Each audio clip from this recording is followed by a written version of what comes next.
Well, welcome along to Ask Charlotte, launching now for this new year, 2026. This year with Ask Charlotte, the episodes are going to look a little different to how they've looked in the past. In the past, I have had a theme for each episode, but 3 different listener questions covered over the episode. But I recognise that makes it a little bit hard to find the answers that you're looking for at times. So, what I'm doing this year is each Ask Charlotte episode is just going to be about one listener question. That way, they'll be able to be searched for a little bit easier, and you'll be able to find your way through the catalogue of different issues that I've covered. So, here we go with today's episode and something that I was asked over summer. A parent was sharing with me about some struggles that their child had last year, and they were asking me, how do I set them up for a resilient start to the year? And I thought that this was a great question. As you know, I'm really passionate about the mental health of our children and what we can do as parents to assist them, because ultimately that helps our mental health and well-being too. So one of the hardest things as parents is that we can't control so much of what happens in our children's lives. If they're at school, they're away from us for a significant portion of each week. And we need to be able to give them skills to cope well when they are away from us.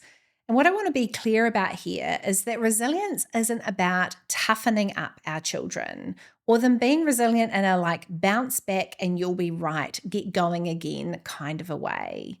But resilience is about helping our children have strong emotional literacy, being able to share about what is occurring when there are problems, and being really good at seeking help when there is something going on that is difficult. That is my definition of what actually helps a child to be resilient. Those skills that they need to be able to find that place where they feel good again. That's when they get to experience resilience and feel okay if they have those skills in place. It's also teaching our kids that their feelings matter, that actually what is happening for them day in, day out matters to us, matters to the other significant adults around them, and that there are other people who are out there to help. Those skills help them so much better in the long term in whatever environments they are faced with.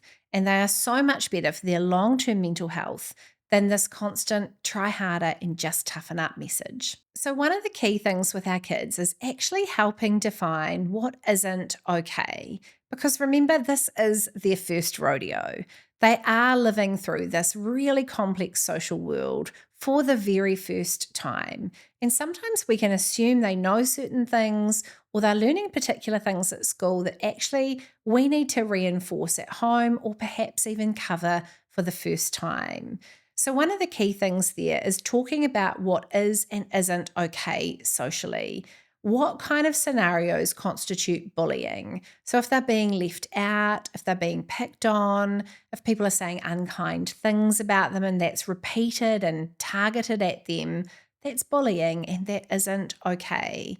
And sometimes one of the things we even need to point out to our children is that bullying and unkind treatment can even happen from people that we like, who are our friends. I think this is somewhere where a lot of children come unstuck, where they think that actually, well, this person is my friend and I like them back, so I'm just going to have to tolerate whatever it is that they're doing.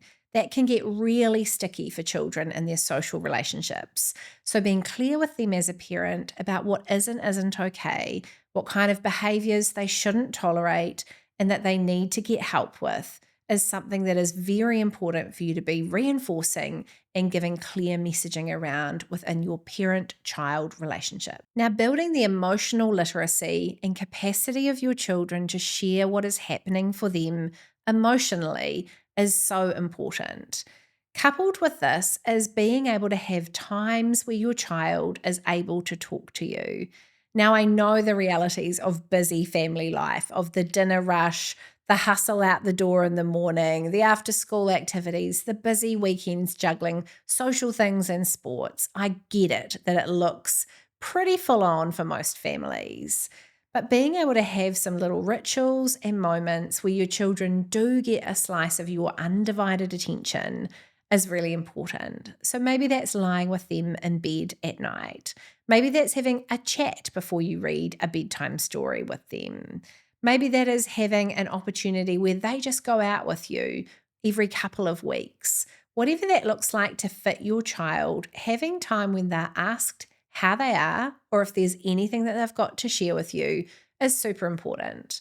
I raised something recently with one of my kids and I said, hey, this is a bit of an awkward conversation, but this is basically mummy like opening the door. And if you decide one day that you want to walk through the door and have this chat with me, you can. But my job as a mum is to open the door. And your job is to walk through it when you want to walk through it and to close it if you don't want to have that conversation with me.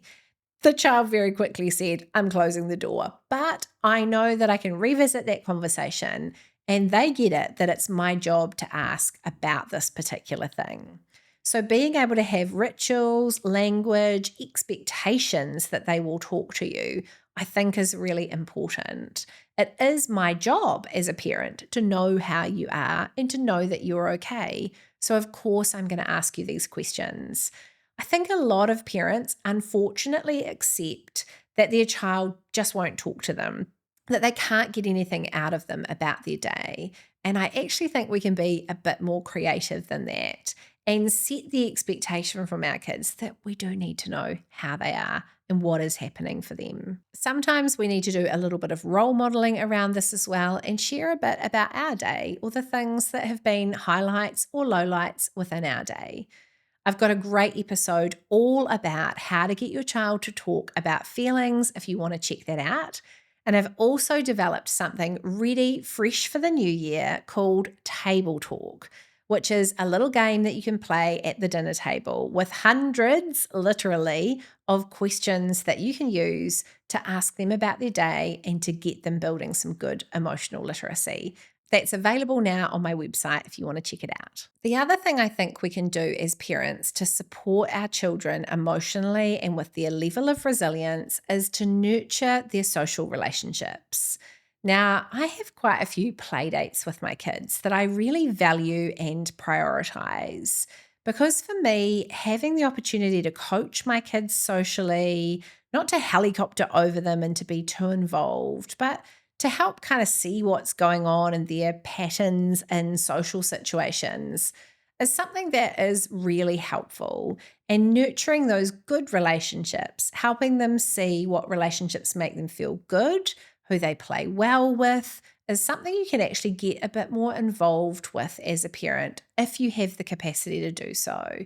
So trying to make that effort, even for little play dates, maybe meeting up at the park or going to do something together after school, having someone around on the weekend, can be really valuable to build your child's resilience because how they feel in their relationships is a really key determinant of how well they feel and how happy they are. Even things like being able to ask your child after a play date, do you feel good when you play with that person?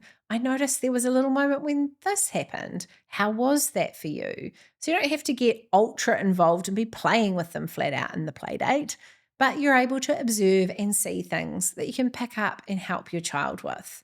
The reality is that schools are so busy that they often don't have the opportunity to do some of this skill building with our kids. So that is back on us as parents. I am also a big believer in teaching asking for help. Now, I talk to my kids about this in a really particular way. I say that asking for help is actually a really important life skill. And if there is something going on that we need to ask for help around, that is a great opportunity to practice this skill of asking for help. I talk to my kids about how people who are really happy often have to ask for help, and being quick at asking for help is a really good thing in our lives. Sometimes we need to give our kids assistance around this. So it might be that if something is going on that's difficult for them at school, you're going together with them to the teacher. And firstly, you're having the conversation with the teacher about what's happening, but with your child present. And then it might be, if something needs to be talked about again, you're going together to the teacher, but your child is taking the lead and doing the talking, or you're opening it and then they're doing their thing. But getting to the point where you're scaffolding your child and learning how to ask for help is a really important factor in increasing their resilience and sense of well-being. Knowing that they're not stuck, they're not trapped, they're not beyond being helped is really important psychologically for our children. And I encourage you to talk to your kids about what is a them problem and an adult problem. If there is something like bullying going on, that's actually an adult problem. And their part of solving the problem is telling someone what's happening. And if there's any advice that they need to listen to about doing something differently or avoiding something, the adult will talk to them about that. But solving it is an adult problem. That is really important for kids who take things on so deeply personally themselves. Having that sense of actually being able to say, this isn't entirely a you problem. This is something that adults are responsible for. We're responsible for making sure that you're safe and happy. And your responsibility is to tell us when something's going on that you need help with. I encourage normalizing help too. I go to the hairdresser because I need help cutting my hair. I go to the doctor because I need help with medical things. We can go to all sorts of people in life for help, including when we're not feeling good or when something not great is happening around us. Another really important thing you can do to improve your child's sense of resilience is normalize some of the stuff that they're facing. Now, in our house, we have this great little phrase. I'm a wee bit reluctant to share this in case at any time my kid drops it into a conversation, but we talk about Jimmy Bobs. Now, Jimmy Bobs are people that you find particularly annoying. And I even talk with my kids about the fact that actually adults have Jimmy Bobs all around them too. In life, there are Jimmy Bobs everywhere. Those people that we find irritating, annoying, that we don't really want to be around, that don't make us feel good. And we talk about beware the Jimmy Bobs, orbit the Jimmy Bobs, keep as much distance between you and the Jimmy Bobs as possible.